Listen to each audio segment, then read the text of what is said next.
सभी भक्तों को जय बाबा की। एक बार फिर मैं आप सभी भक्तों के समक्ष उपस्थित हुआ हूँ भक्ति सागर पंचद्वार बराड़ा धाम चैनल के माध्यम से। देखो, अनेकों वीडियो आप लोगों ने देखी होगी सत्य सनातन धर्म और सत्य से संबंधित, शिव से संबंधित, लेकिन मेरी वीडियो किसी को पसंद नहीं आती है क्योंकि बीच बीच में मैं नाराज होता हूँ अधर्मियों के ऊपर, पाखंडियों के ऊपर। इसलिए मेरी वीडियो किसी को पसंद नहीं आती है। लेकिन आज है 21 तारीख, आज है सूर्य ग्रहण और आज ही पूरी दुनिया में वो कार्य होगा जो आज तक नहीं हुआ।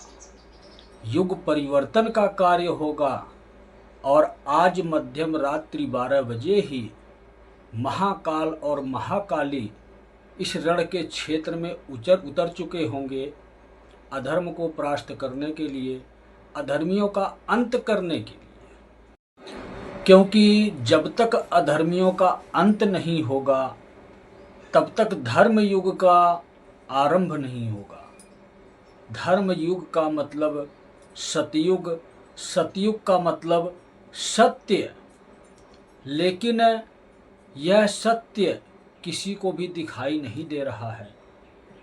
कलयुग में जीने वाले इंसान जितने भी हैं, किसी को भी यह सत्य आभास नहीं हो रहा है क्योंकि वो कलयुग के नियमों के आधार पे अपने जीवन को व्यतीत कर रहे हैं, आध्यात्म को भूल चुके हैं और आध्यात्म के गुरु को महानता देते हुए अगर हम शिव के मार्ग पर चलते हैं, सत्य के मार्ग पर चलते हैं तो हम स्वयं को पहचानते हैं और हम वो इंसान होते हैं जो सत्य को देख पाते हैं। तो सत्य वो चीज है जो देखी ही नहीं जाती है, आभास की जाती है, क्योंकि शिव ही वो मूल आधार हैं हमारे, जिनकी वजह से सृष्टि की रचना हुई है, जिनकी वजह से हमारे शरीर का निर्माण हुआ है। इस पृथ्वी पर रहने वाले जीव जंतु, प्राणियों, पेड़ पौधे, जितने भी सृष्टि के संरचनाकार हैं, उन सब के भी पालनहार शिव ही हैं। सृष्टि के संरचनाकार का मतलब होता है कि देवी देवताओं का रोल होना हमारे जीवन में। देवी देवता हमारी मदद करते हैं, लेकिन हमारा मूल आधार कौन है? शिव हैं, वही सत्य हैं। और जब वही सत्य हैं तो आप लोग ये जानते हो भली भांति कि अब सतयुग आएगा। लेकिन सतयुग तो आएगा, लेकिन सत्य को स्वीकार कौन करेगा? जो इंसान सतयुग में जाएगा उसी इंसान को सतयुग में स्वीकार करना पड़ेगा, सत्य को स्वीकार करना पड़ेगा। तो जब तक आप शिव की शरण में नहीं जाओगे तब तक आप सतयुग में नहीं जा सकते और तब तक ही आप मेरी बातों को समझ नहीं सकते हो। इसीलिए आप लोगों को मेरी बातें बुरी लगती हैं और वाकई में आप लोगों के लिए मैं बुरा इंसान भी बन जाऊंगा। जब बातें बुरी लगती हैं तो सबसे पहले नंबर पर कहावत है ना कि किसी दूसरे व्यक्ति की बुराई देखने की बजाय स्वयं के अंदर की बुराई को देखो। तो जब मेरी बातें आपको बुरी लगती है तो आपके लिए बुरा इंसान मैं ही हूँ, और जब मैं बुरा इंसान हूँ तो अच्छे कार्य आपके लिए कहाँ से करूँगा? तब तो आपको मैं काल पुरुष स्वरूप में नजर आऊँगा, सजा देते हुए नजर आऊँगा और सजा दूंगा भी, क्योंकि मेरा ही ये स्वरूप है जो 3 स्वरूपों में विभाजित होता है। पहला स्वरूप मेरा गुरु का स्वरूप है जो स्वयं शिव के स्वरूप को दर्शाता है कि सबसे सर्वश्रेष्ठ, सबसे महान शिव ही वो शक्ति हैं जिसके आधार पे ये दुनिया चल रही है और इस दुनिया में रहने वाले जीव जंतु प्राणी चल रहे हैं। हमारे अंदर जो आत्मा है शिव की ही बनाई हुई आत्मा है, सूक्ष्म शक्ति है। और इस सत्य को हम देख नहीं पाते हैं अपने अलग अलग धर्मों को देखते हैं, अपने अपने अलग अलग ग्रंथों को देखते हैं, अलग अलग शास्त्रों को देखते हैं, लेकिन ये सत्य कोई नहीं देख रहा है। क्यों नहीं देख रहा है? सोच सकते हो इस बात को आप लोग? क्यों?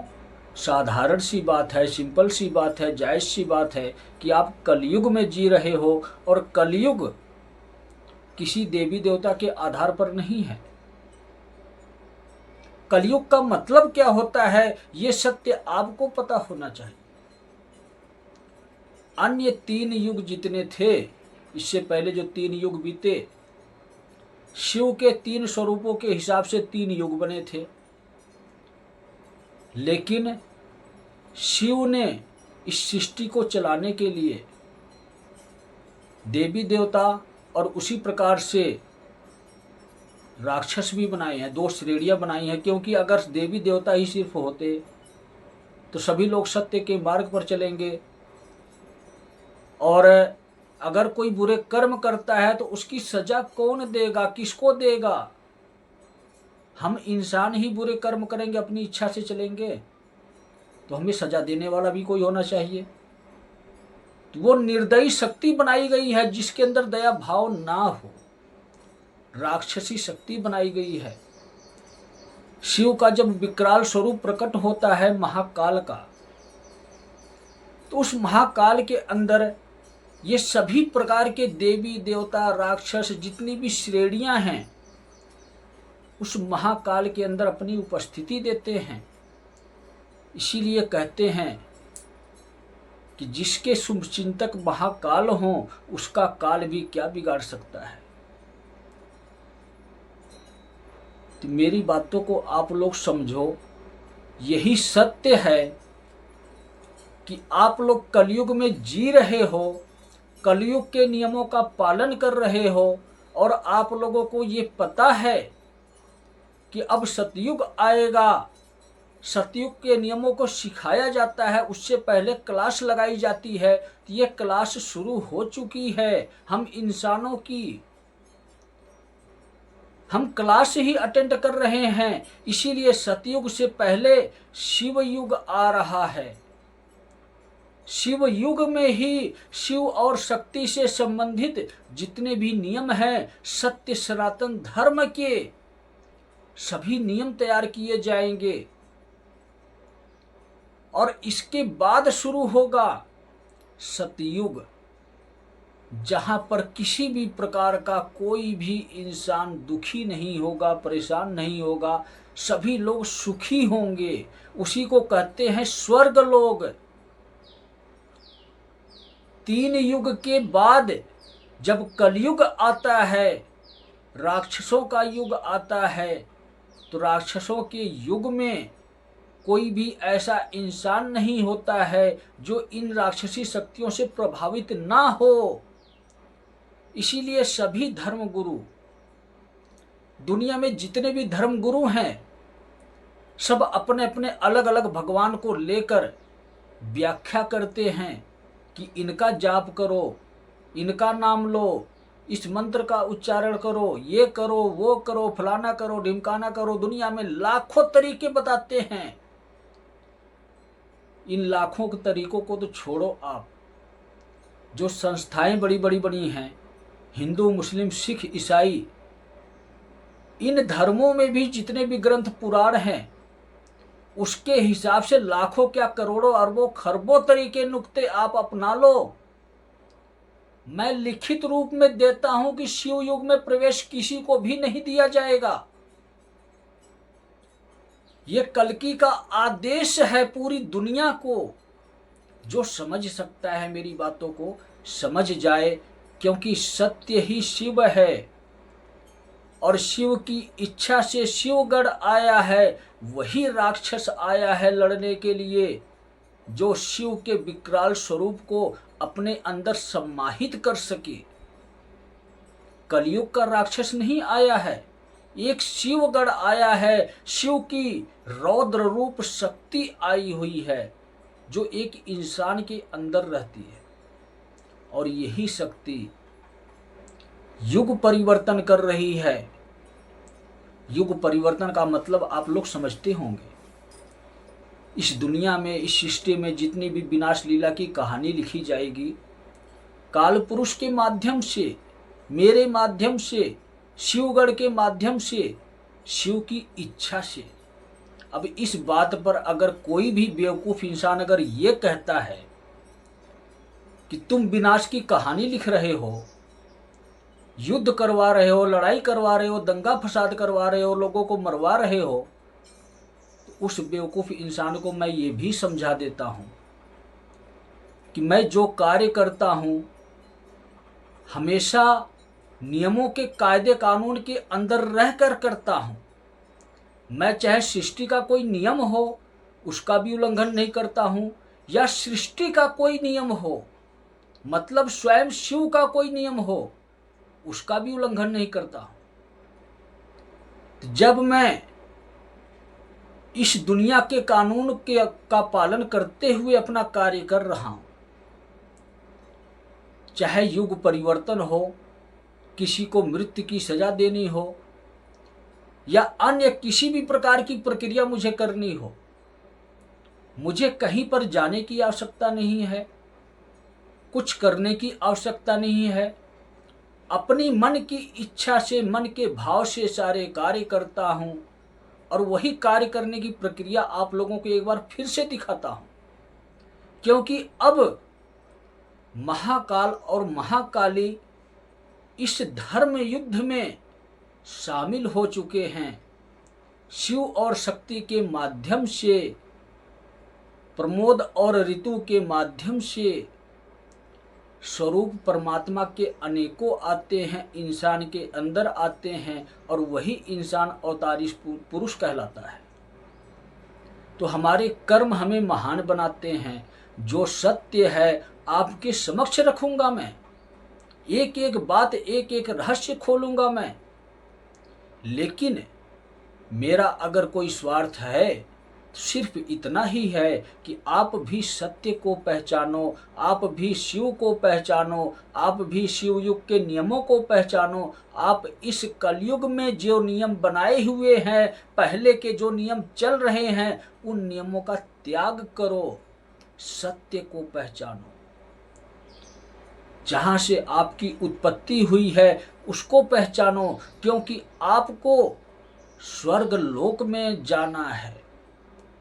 स्वर्ग लोक में वही इंसान जाएगा जो ये समझ जाएगा कि जब हम एक बार किसी किताब का, किसी भी बुक का अध्ययन करते हैं अपने पढ़ाई की अवस्था में, तो जब वो किताब पूर्ण हो जाती है तो हमें नवी किताब मिल जाती है कि ये कलयुग की किताब समाप्त हो गई है।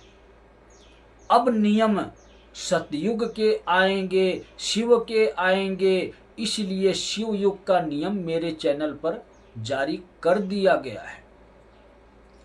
भूल जाओ अपनी पाखंड की दुनिया, भूल जाओ अपने धर्म शास्त्र और पुराण की दुनिया, भूल जाओ राम रहीम की दुनिया, भूल जाओ संत रामपाल की दुनिया, भूल जाओ बागेश्वर सरकार की दुनिया, भूल जाओ करौली सरकार की दुनिया, भूल जाओ पंडोखर सरकार की दुनिया, भूल जाओ इन तांत्रिकों की दुनिया, भूल जाओ ये माता के भक्तों की दुनिया जो चौकी दरबार लगाते हैं।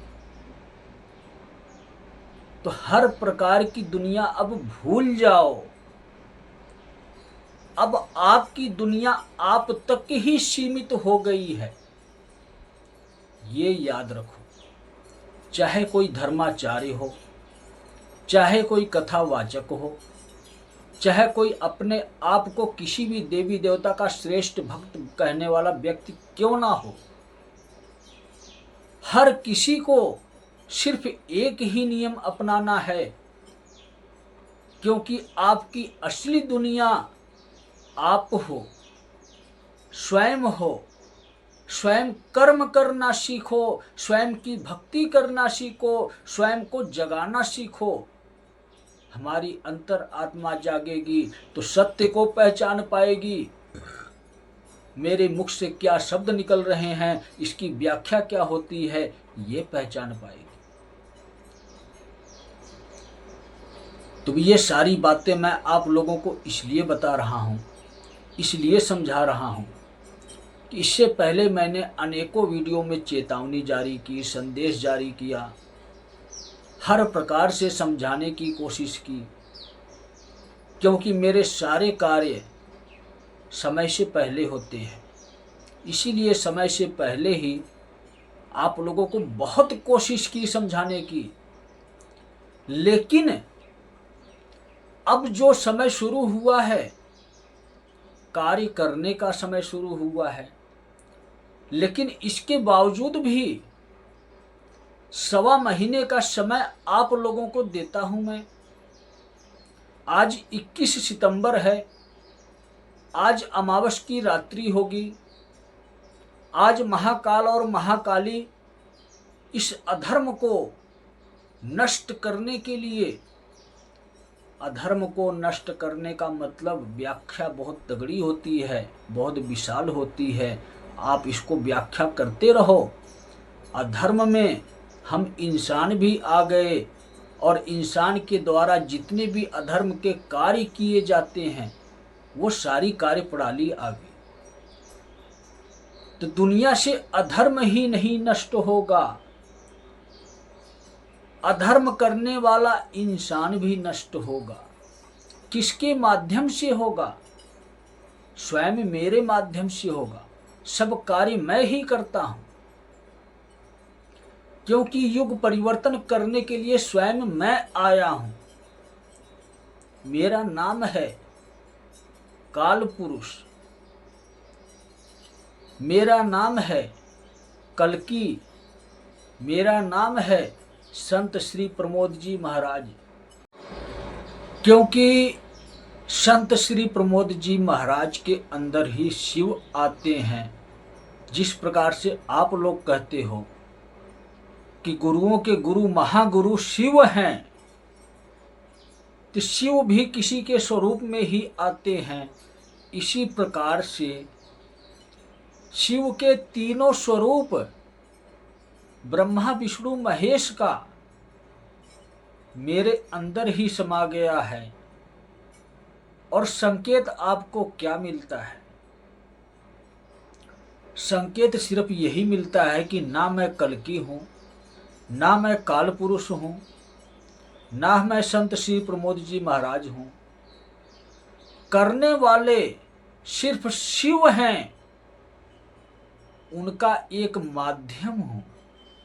जिस प्रकार से उन्होंने अपना एक गढ़ भेजा, अपनी एक शक्ति भेजी जो राक्षस स्वरूप में है, कलयुगी राक्षस नहीं है, लेकिन महाकाल का विकराल स्वरूप है, काल पुरुष। तो वो भी तो एक माध्यम है, शिव का कार्य करने के लिए आया है। ये शरीर भी एक माध्यम है। शिव स्वयं कार्य कर रहे हैं, इस कलयुग को रोक रहे हैं, अपने सारे स्वरूपों के साथ रोक रहे हैं, कलयुग को रोक रहे हैं। जब तक शिव युग चलेगा तब तक त्रिदेव पृथ्वी पर ही रहेंगे, ब्रह्मा विष्णु महेश इसी पृथ्वी पर ही रहेंगे।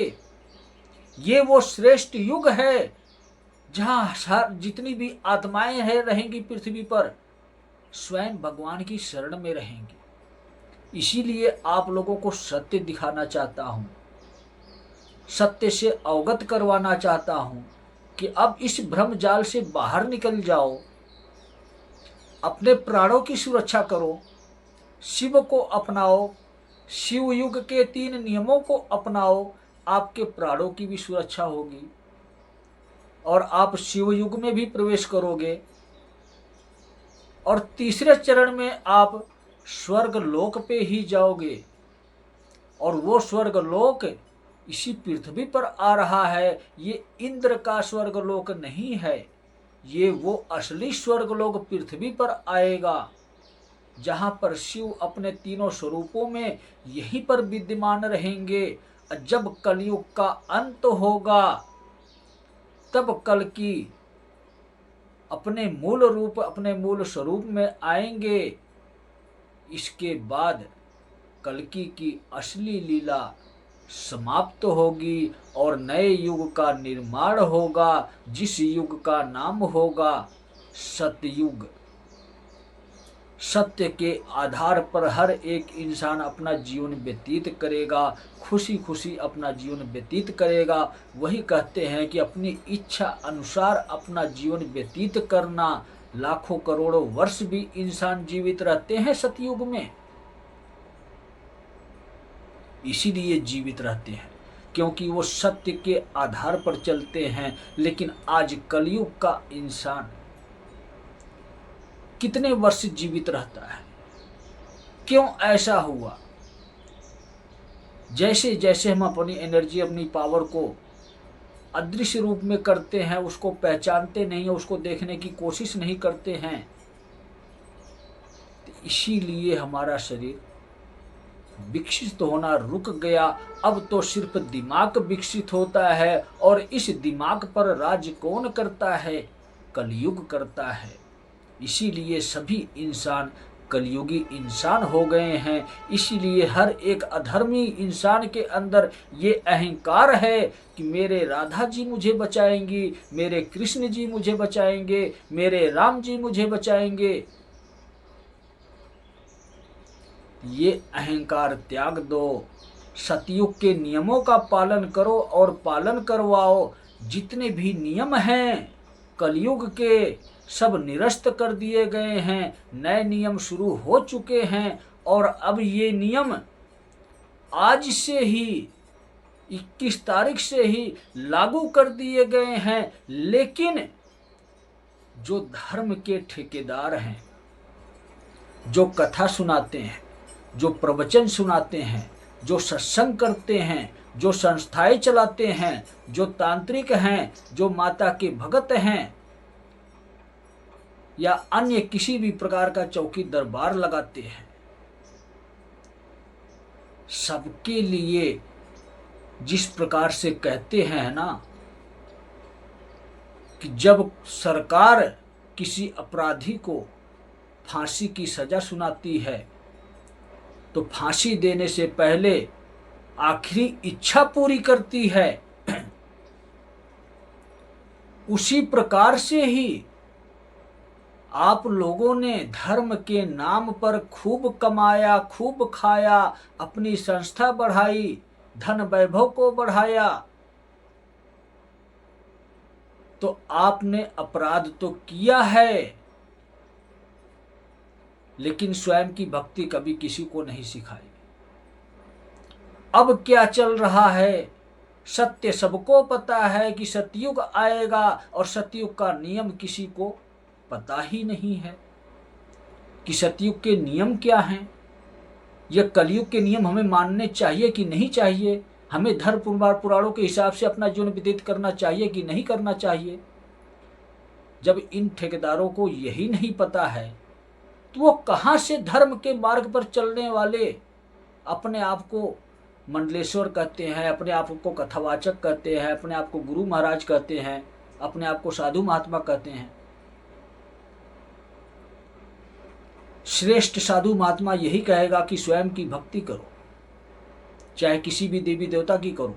लेकिन मैं तो ये कहूँगा कि जब युग ही बदल गया, जब सतयुग के नियम अब लागू हो चुके हैं, आज 21 तारीख है, तो आज ही इन पाखंडियों को, जितना मैंने नाम गिनती करवाया, सबको सबसे आखिरी इच्छा पूछी जा रही है।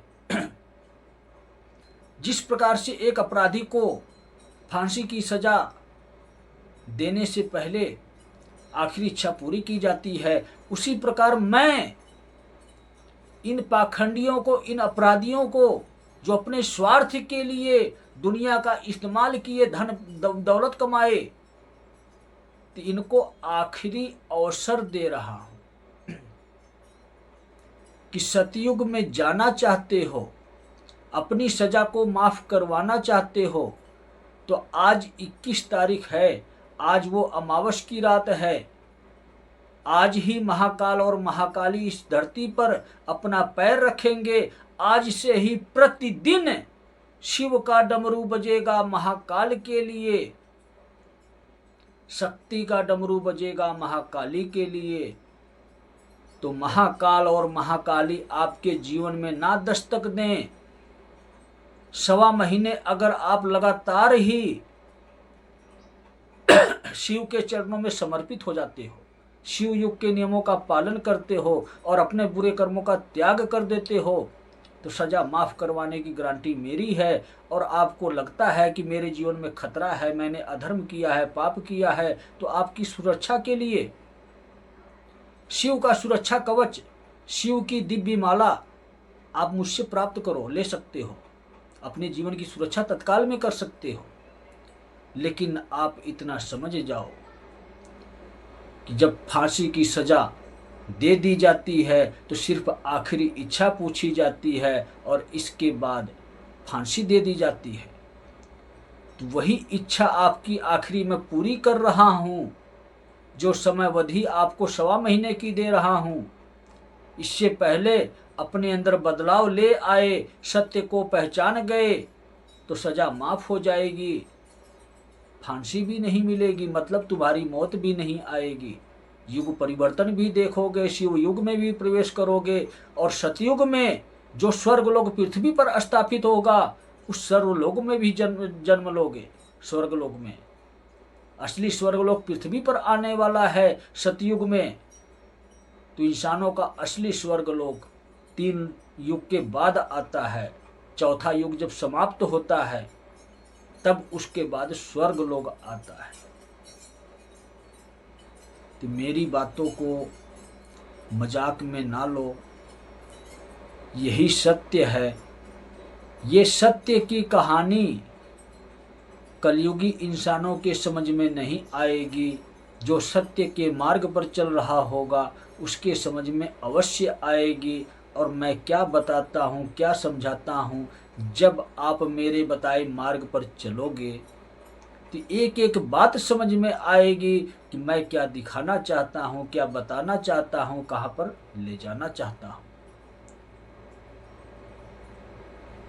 तो मेरी चेतावनी भी समझ लो कि जितने भी अहंकार में जीने वाले, चाहे साधारण इंसान हो, चाहे अंधभक्त हो, चाहे किसी भी प्रकार की गतिविधि करने वाले कोई भी इंसान हो, साधु संत महात्मा मंडलेश्वर कथावाचक, प्रवचन सुनाने वाले, दरबार लगाने वाले, चौकी लगाने वाले, तांत्रिक, अघोरी, कोई भी इंसान क्यों ना हो,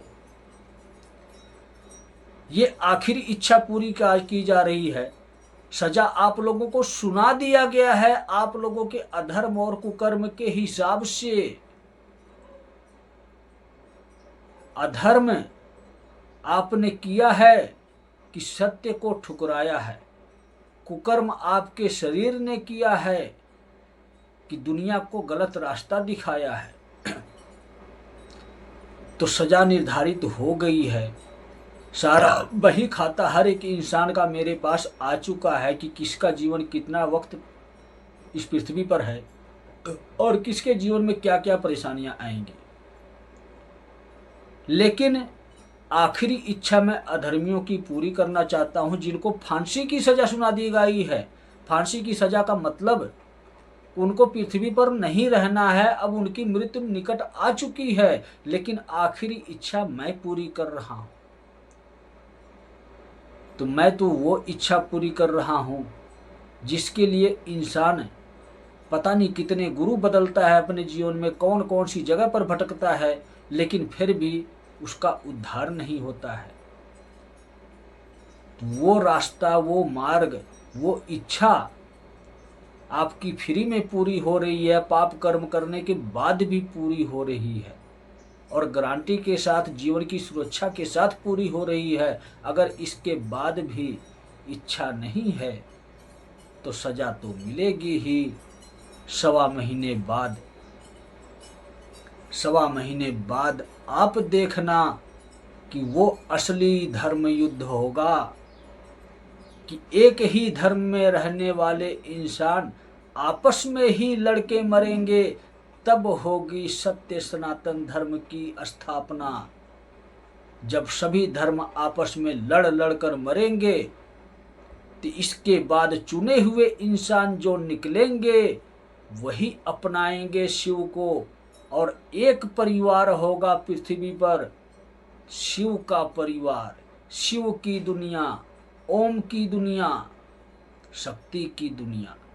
जिस शक्ति के आधार पर शिव चलते हैं और जिस शिव के आधार पर इंसान चलते हैं, पूरी दुनिया चलती है। तो आधार हमारे सिर्फ शिव हैं, और अगर हम अपने माँ बाप को भूल गए हैं तो शिव को भूल जाओ, आपको सजा मिलेगी। अगर आपके जीवन में आपके माँ बाप का महत्व है, कोई रोल है, आपको ये याद है कि मेरे माँ बाप ने मुझे जन्म दिया है, मेरा पालन पोषण किया है, तो इस आत्मा के माँ बाप शिव और शक्ति हैं, ये भी याद रखो। और नहीं याद रखोगे तो सर कलम कर दिया जाएगा। कौन करेगा? कल्कि करेंगे। काल पुरुष क्या करेंगे? काल पुरुष स्वयं महाकाल हैं। अपने त्रिशूल की नोक पर आपकी आत्मा को टिकाएंगे और उसको दंडित करेंगे, और इसके बाद अन्य जन्म में काल पुरुष के हवाले कर देंगे। कहने का मतलब कि आपकी की हुई अधर्म की लीला जो है वो समाप्त होगी काल पुरुष की शरण में रहकर और आपको सजा देकर। अनेकों प्रक्रिया हैं, अनेकों रास्ते हैं। इसके बाद भी कोई अगर ये कहता है कि मैं अहंकारी हूँ, मैं ढोंगी हूँ, मैं पाखंडी हूँ, तो इस प्रकार के लोगों को हम दो कैटेगरी में बांटते हैं, और वही कार्य करने के लिए आज उपस्थित हुए हैं। आज दुनिया वालों को समझाने के लिए मैं उपस्थित हुआ हूं कि अब धर्म और अधर्म का युद्ध 21 सितंबर रात्रि 12 बजे से शुरू हो चुका होगा। दुनिया दो भाग में बंटने जा रही है। एक तरफ धर्म के लोग होंगे और एक तरफ अधर्म के लोग होंगे। जो धर्म के मार्ग पर चलने वाले लोग होंगे वो अलग होंगे, और जो अधर्म के मार्ग पर चलने वाले लोग होंगे वो पापी कलंकित इंसान होंगे, जो सत्य को स्वीकार नहीं करते हैं। और उनके अंदर कौन होगा? राक्षस होंगे। तो आज वही इंसान उसी राक्षसों के कारण उसका अंत किया जाएगा। और अंत कौन करेगा? आपके काल बनकर काल पुरुष आपका अंत करेंगे। महाकाल की शक्तियों से, महाकाल की शक्ति से अनेकों रहस्य निकल कर आते हैं, लेकिन हम कैसे समझाएं आपको, कैसे वापस लेकर आएं आपको, कैसे सत्य के मार्ग पर चलाएं आपको? आप तो चलने के लिए ही तैयार नहीं हो, समझने के लिए ही तैयार ही नहीं हो, क्योंकि आपके अंदर अहंकार है। आप उस सत्य को स्वीकार ही नहीं करना चाहते जो सत्य है, जो दुनिया में होने वाला है। आपको तो यूं ही लगता है कि दुनिया जैसी है वैसी ही रहेगी। तो 1.25 महीने बाद दिखाना कि दुनिया कैसी रहेगी। अभी तो 21 तारीख है, 1 हफ्ते बाद देखना और क्या रंग आएगा दुनिया में। तो सभी भक्तों को जय बाबा की।